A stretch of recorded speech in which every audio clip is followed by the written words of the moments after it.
is a show about people, people you know, and some you do not.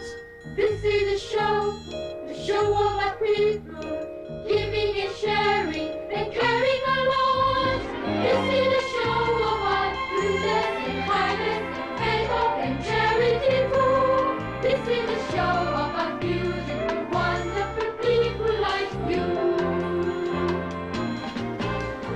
This is a deer, a female deer, Ray and Robert Golden Sun. With Julie and this is a show about children who see the best in us all.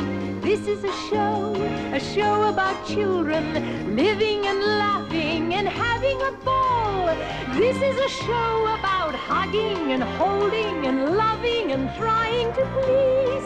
This is a show about beautiful, wonderful children like these, the Korean Children's Choir. I'd like to teach the world to sing in perfect harmony.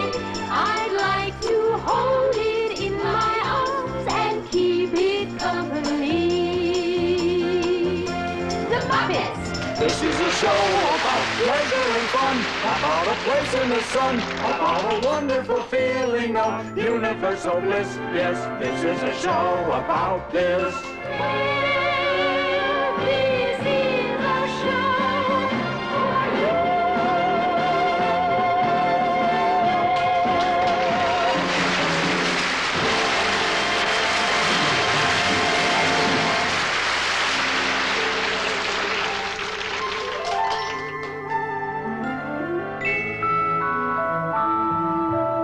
One to one, that's how we do it.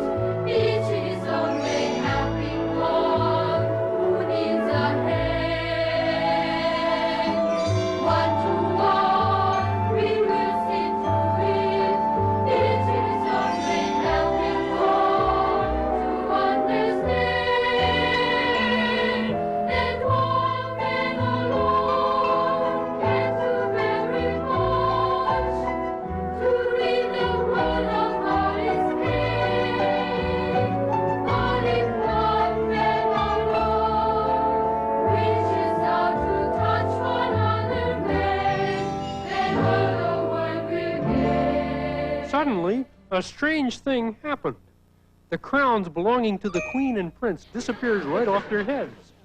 And the King's crown floated through the air till finally it came to rest on Marvin's head. And a wondrous change came over the kingdom.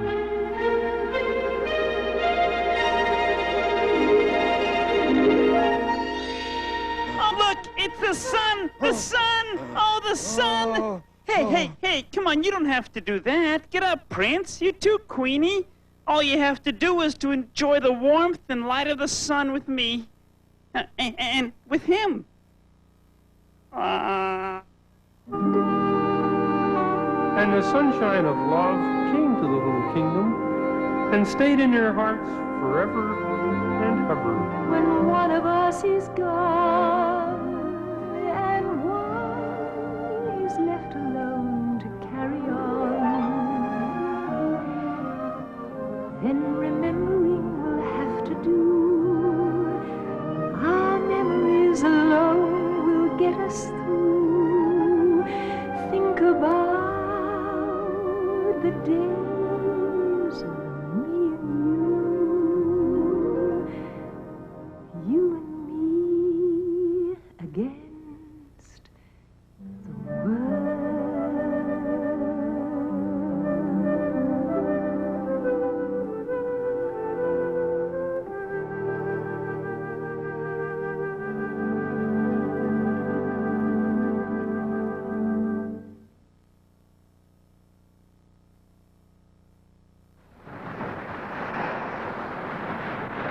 I'm Stan Mooneyham on board World Vision's Operation C-Suite here in the South China Sea. And I want to tell you a story. It's a story of extraordinary courage, of danger, of heartbreak.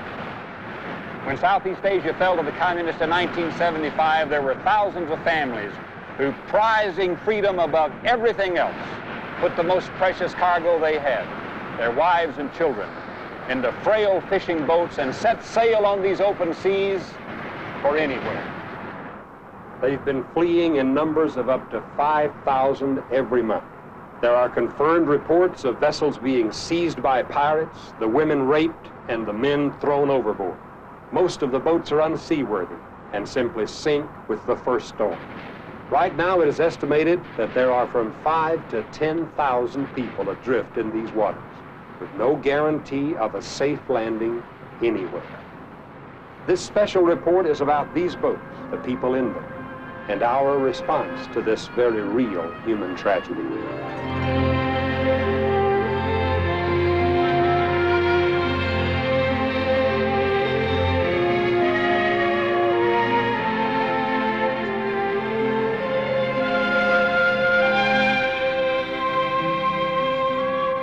I've been investigating this problem on 3 continents for 6 months. And the thing that has distressed and disturbed me is that, for the most part, the international bureaucrats and the governments of the world treat this problem as if it didn't exist, and they wish it would go away.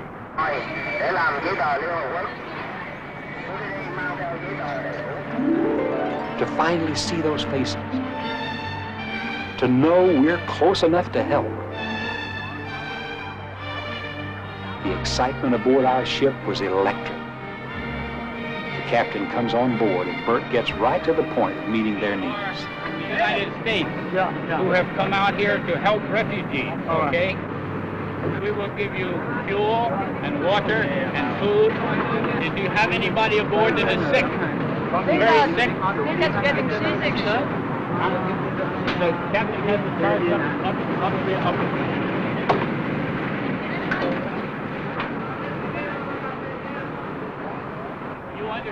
He tells them that because of regulations, we can only allow the captain and those who need medical attention to come aboard. Somewhere out of the staccato of hurried questions and answers, a very human, personal drama is revealed. It's a story we thought we were prepared to hear, but somehow it's different now that we can see and touch those suffering. But we only want to go to the Liberty Nation. To what? To the Liberty. To any country country. that has liberty. Not communism. Not communist. Yeah. Okay. I know how Bert felt. A few days before, I had asked him about helping the people and then having to abandon them to the sea. His voice tightened. It's very difficult. Very difficult. Particularly the children. I would much prefer to pick them up. Yeah.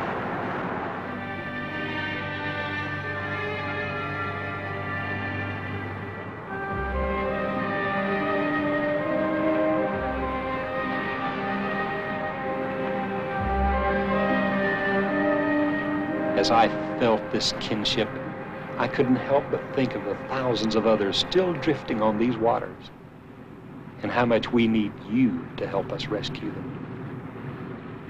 As you watch this report, our ship is out there plying these waters, searching them out.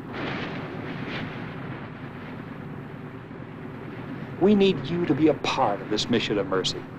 In fact, we can't continue without you. That's the reason for the phone number on your screen.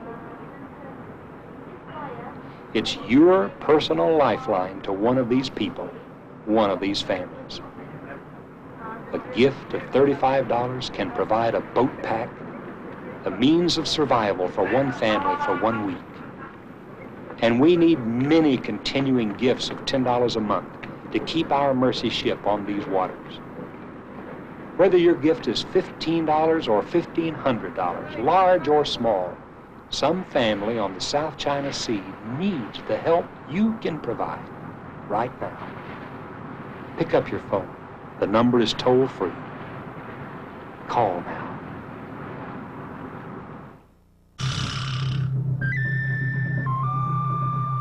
The next 60 minutes will bring you face to face with a human crisis that has been hidden too long. Hey, where's the mother? At home, this kid would be in an oxygen tent. Children who get measles and are malnourished, they die.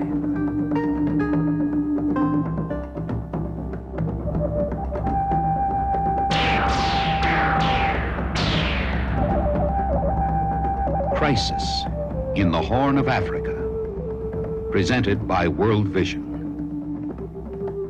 With hosts Stan Mooneyham and Carol Lawrence. And with special guests Dale Evans, Dean Jones, and Ephraim Zimbalist Jr. It's called the Crescent of Crisis, an area that has placed the entire world on alert. To the north, Russia. To the west, Israel and the Arab nations. To the south, the vast resources of Africa. Here the superpowers battle for their own spheres of influence, with oil being the prize. At the southern tip of the crescent is the Horn of Africa. The two principal countries that make up the Horn are Somalia and Ethiopia. Ethiopia is an ancient land. The Old Testament records the Queen of Sheba traveling all the way from Ethiopia to visit King Solomon. Ethiopia has a Christian tradition. Somalia is Muslim, but this is not a religious war. This conflict is over this sprawling, barren piece of wasteland known as the Ogaden Desert. And here is the grass that gets crushed, the simple people. And this is why we come to you tonight, to help you hear the voices of those who are not being heard. They are the forgotten of our world. And I invite you, during this next hour, to listen to them. Welcome to this very important hour. I had the privilege of surveying the many crisis points in the Horn of Africa with tonight's special guest, a woman of great talent and compassion. May I introduce Miss Carol Lawrence. Thank you, Stan. Time has run out. There's no more time left for the child in Somalia, the infant in Ethiopia, the newborn baby in Uganda.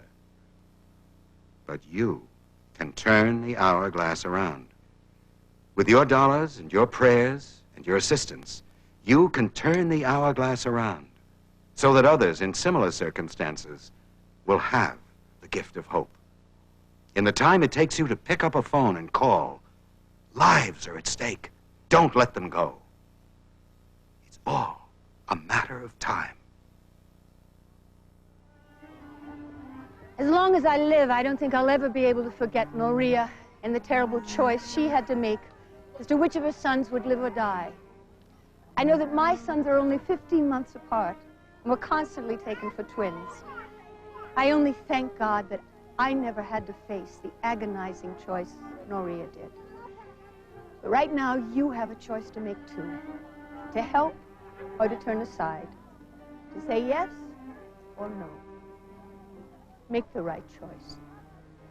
Please call now. They were gathering for one reason. They were desperate for food. Where's the mother? Is this the mother? How old is the baby? Does she know when the baby was born?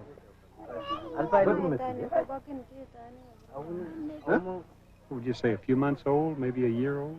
3 years old. 3 years? 3 years old. 3 years old?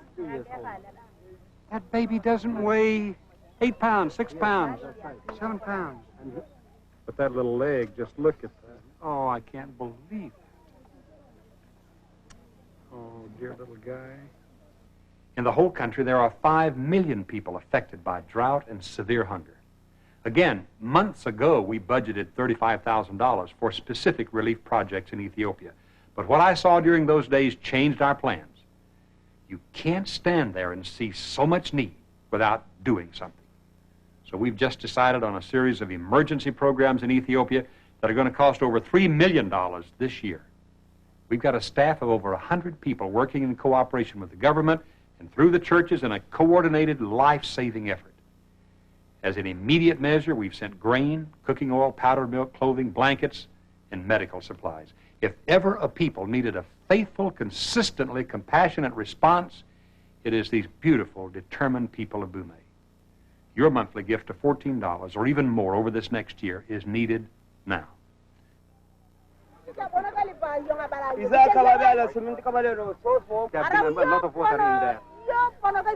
I believe Amila spoke for the hungry, the dispossessed, everywhere. As uncomfortable as I was, I couldn't turn away. I had to hear her and try to respond. There's no butter around this area. There is no milk or dried skim milk around this area.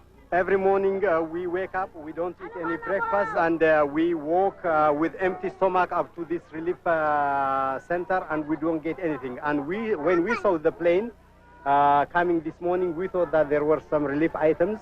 Unfortunately, there was nothing. We only saw you. I'm very touched by what she tells me. It's okay, no, let her speak. She speaks the truth, and I need to hear the truth, and the world needs to hear the truth. We will not forget. I tried to tell Amila that we would be sending food, but she was skeptical. She'd heard empty promises before. The only thing is, I don't want you to forget what you told us. I want you to prove it in action as soon as you reach Arba Minch or as soon as you reach Addis Ababa. And I promise in the name of God that as quickly as we can get a plane here with food, there will be food here. I saw her standing over to the side of the crowd, then coming to get a portion of maize for her family. Later, she made a special point to thank me in the traditional Boumé fashion. Amila and I had come full circle.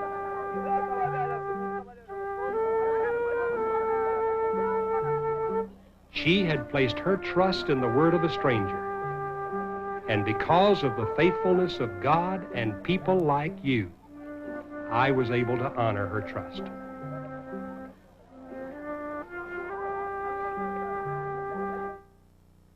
The following 60 minutes can be your personal adventure of caring and hope.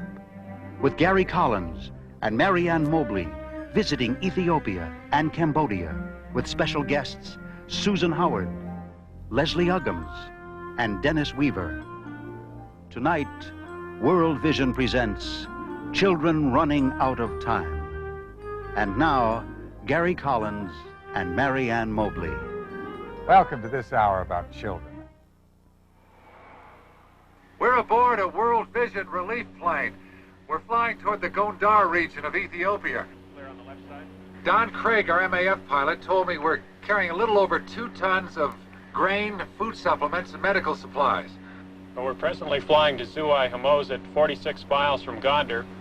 There's 2,000 people living in the camp, another 38,000 in the area that we're dropping grain to. You can see how the ground has been scorched. Every minute counts. Every flight means lives saved. But what I saw next, I just wasn't prepared for. Just a few yards from the airstrip, a World Vision medical team had set up this clinic and feeding center. Hundreds come here every morning needing help. They need help for severe malnutrition, malaria, parasites, tuberculosis, pneumonia. The list goes on and on. Many of them have walked up to 4 days without food, carrying children on their backs. But I do know this. There wouldn't be a chance in the world for Fontana or any of the other children here if it weren't for that airplane and its precious cargo and you. Right now, hundreds are still arriving at this outpost of survival. They come hungry, weary, heartsick, many dying. Their only hope is your compassion, your willingness to walk with them in their suffering and simply say, I care.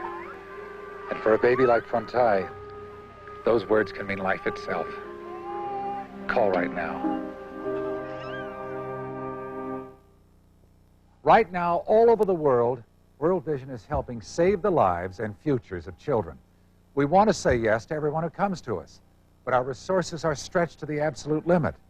If these life-saving efforts are going to continue, we must reach out to these children now. That's the reason for this program. It will be shown across the nation. And our goal within the next 50 minutes is to touch the lives of 750,000 children. It will take $4 million, and it can be done if you and hundreds like you will call right now. When you call to help this effort, you'll become a child care partner, helping provide some child with things like emergency food, medical care, shelter, education, and Christian hope. In a matter of days, you'll receive this picture folder with interesting facts about the country and way of life of a child like you'll be helping in Africa, Asia, or Latin America. And that is why I hold the work of World Vision International in such high regard. They believe in responding to the total needs of the whole human person. I'm glad that over the years, our 700 Club audience has had an opportunity to reach out to a hungry world through World Vision. It has been my privilege to be involved in the ministry of World Vision since its founding 33 years ago. The problems of poverty and despair are not just big city problems, they're world problems. And I'm so thankful that there are organizations like World Vision which not only open our eyes to a needy world, but give us a chance to share a little of what we have with those who have absolutely nothing. You know, they used to say that time heals things, but that ain't really true. Time can kill things too, like little babies whose time is running out. And that's why I do this, to slow up time just a little bit, give them a chance. Now, you don't have to go out and break your neck trying to help. Just do what you can, that's all. And you may never see the kids that you're helping, but believe me, there's no greater satisfaction on the face of the earth. No, sir. The actual flying itself is only part of the ministry for me. Having answered a call of the Lord on my life to be here, that's really what sustains me when the going gets tough. And I'm not here for my own comfort. I'm not here for the money. I'm here to serve the Lord, and I'm here to help these people. I'm here because I know this is exactly where God wants me. Jesus told us not only to go out and heal spiritually and emotionally, but physically. And he did it himself, and I see that this is what World Vision is attempting to do. You know, Marianne, when I look at the need, the great need over such a vast area, I wonder sometimes if God's hands are big enough for it all. But then he works through our hands, doesn't he? And hands like those of Atu Duferes and all of the others here. And he works through your hands, and he blesses those hands. We ask you to join us, to use your hands to reach across the miles to provide food, medical aid, and hope. That cup of cool water that Jesus talked about.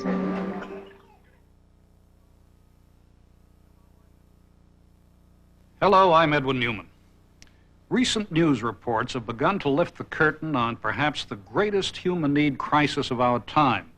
A silent plague of death is sweeping across vast areas of Africa. Drought and famine threaten the lives of 150 million people.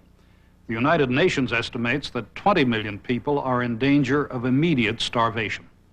At this moment, Africa is a continent in crisis. The crisis and the human heartache are the focus of the next 60 minutes. Africa, continent in crisis. Presented by World Vision, with hosts Gary Collins and Marianne Mobley. Joining us for this important hour, Debbie Allen, LeVar Burton, Gordon Jump, and former NBC News correspondent Edwin Newman. Right now, you have the power to reach out and help touch the life and future of one of those children. You can do it with a call and a gift of $16 a month. When you call, you'll become an Africa Lifeline partner. Each month, you'll receive a story and picture of a child that you're helping. You'll also receive this Africa Lifeline poster on which each picture can be placed. The time is so short for so many children. Don't wait with your $16 a month pledge. Pick up your phone and call. For the people of Tet, every flight of this DC-6 means lives saved. Today, 150 million Africans are threatened by famine. 20 million face immediate starvation. Most of them are children. I will never, never forget the pathetic sight of little Nana searching in the ground for that last kernel of corn. But she represents so many other children who are hungry and sick and close to death. Well, tomorrow I'm going to watch them load her up and take off again. And I'll get that feeling I got those years ago when I stood in the wheat field and watched those silver birds flying overhead. Only this time she's going to be a white bird. Yeah, dove of peace, sort of. Bringing hope to thousands upon thousands of starving people. You'll excuse an old grease monkey getting poetic like that, but underneath these greasy overalls, I'm just as emotional as the next guy, and I get to feeling a real bond with those people out there who are counting on me to keep things going. And, you know, when those say they're counting on you, too. Now, don't let them down, okay? Keep them flying.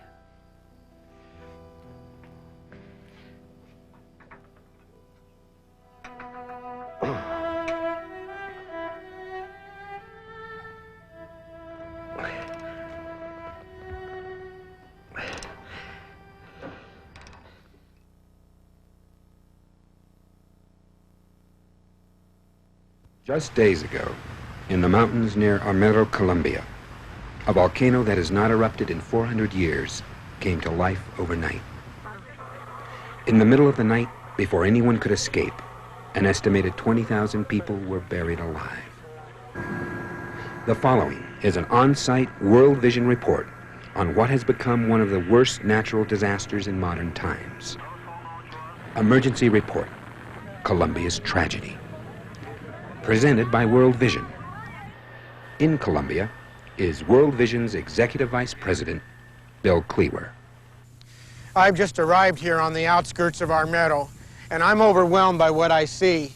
You can see the destruction. There's nothing left of the village. This huge wall of mud came down from the volcano and completely wiped out the town of Armero of 20,000 people.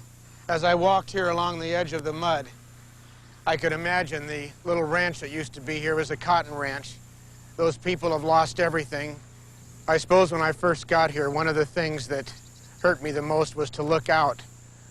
And on top of the mud, I could see off in the distance the little body of a child, almost in a frozen position, having lost its life.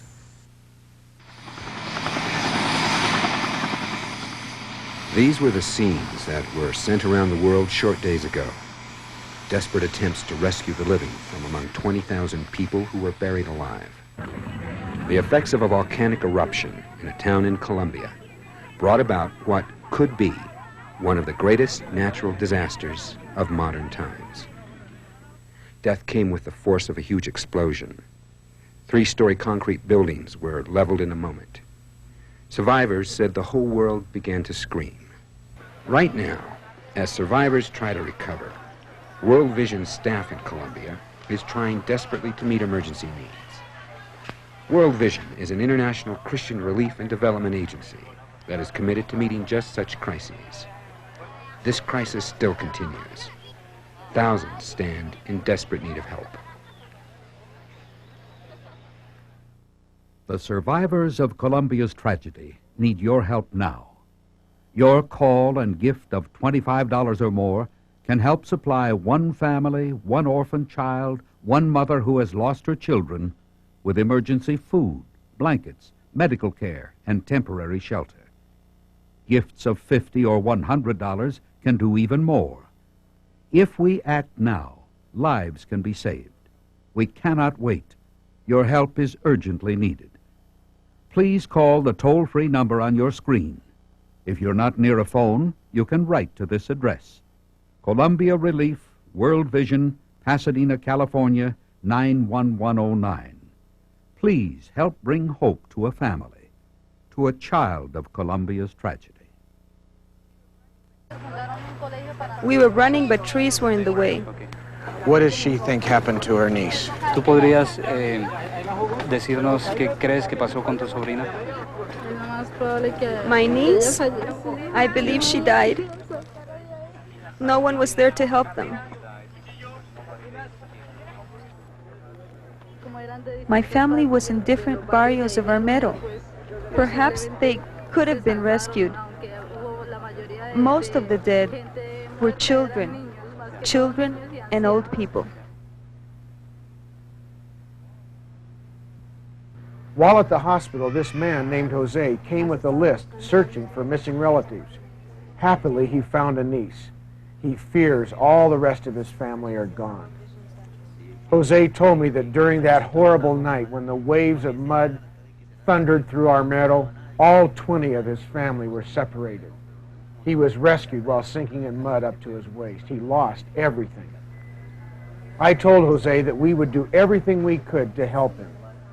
The tenderness of his saying goodbye to a very courageous little niece was unforgettable.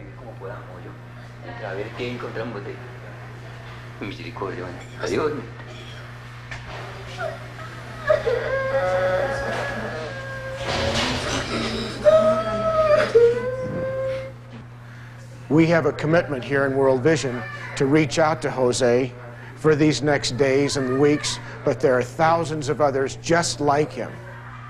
You are the link to us being able to do that for these people here in Colombia. They are totally dependent on us, and we are totally dependent on you. Won't you go to your phone right now and make that pledge of $25, $50, $75? Whatever you do will make a real difference in Jose's life and the lives of thousands of others here in Colombia.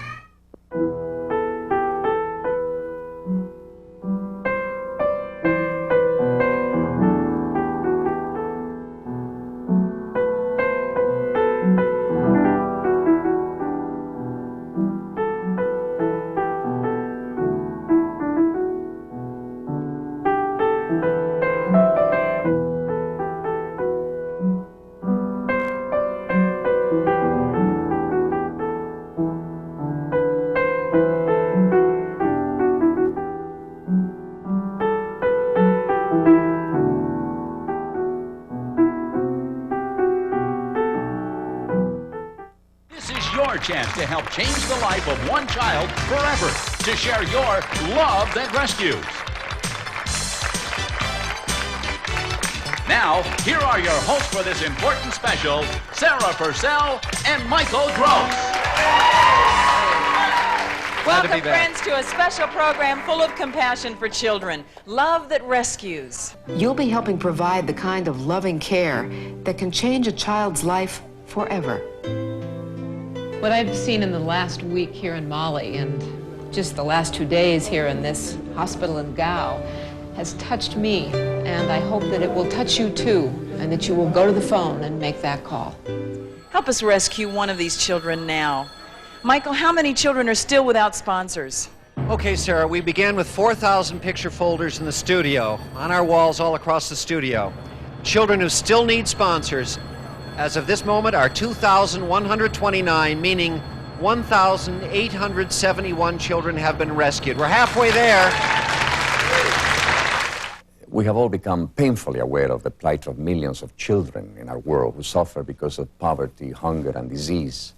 Fortunately, through World Vision Child Sponsorship, we can reach out to these children, not only with emergency aid, but also with long-term continued care.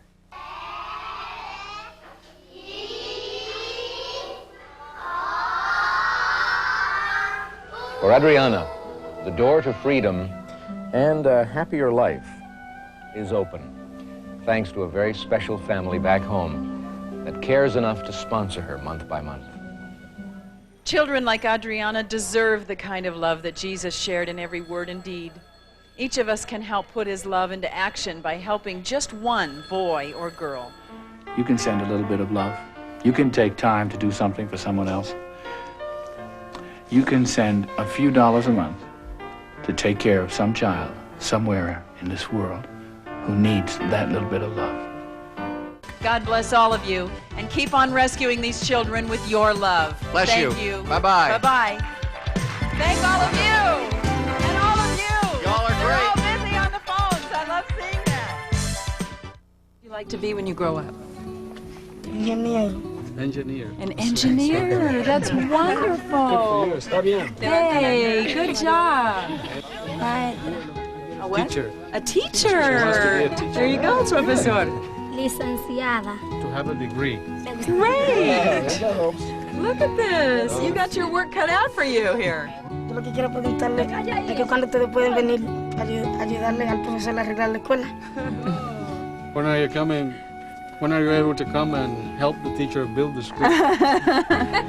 Well, I may not be able to do it myself, but maybe we can make that happen somehow. Ella no puede hacerlo ella misma, pero ella va a ayudar para que otros lo hagan. That's important to you? ¿Eso es importante para ti? Yeah. It's very hard to see those little kids in that little classroom, some of them with distended bellies from parasites, and yet they still had a dream. But those dreams can go so unfulfilled so easily. I mean, they're hanging by a thread. And when you see all those eager faces and you think that they might not survive, that's very hard. So, yeah, I know it might be hard for people seeing these pictures, but I remember watching pictures of World Vision projects and others on television and seeing poverty that was just impossible to watch. I'd either turn the television off or turn away or throw up my hands and say, it's too big, it's too monumental, I can't do anything about this. Well, that's not true. Yes, you can change things. And if you don't, then there truly is no hope. And I can't live with that. Well, I'm going with Reina now to meet her little sister. His name is Yesenia, and she's 4 years old. Reina was telling me that she found a teddy bear of some sort for her sister yesterday, and hello. Hello, how are you? Oh, and this is your bear here. Let me pick you up, huh? Can I pick you up? Yeah, what a sweet little girl. Isn't it amazing how little kids can just adapt to the horrors of a place like this and smile and have little toys. And when I picked up Lorena's little sister, who's 4 years old, and it just came right to my heart, because I have a little 4-year-old boy who's about the same size and about the same weight, and suddenly the commonness of that, it's that weight and that feel of that little girl who's done nothing but smile since we got here this morning, and I think that's what really surged into me. This baby's 3 years old. She weighs 6 kilograms. She's extremely malnourished. Her skin is very loose. Her legs. I know, baby.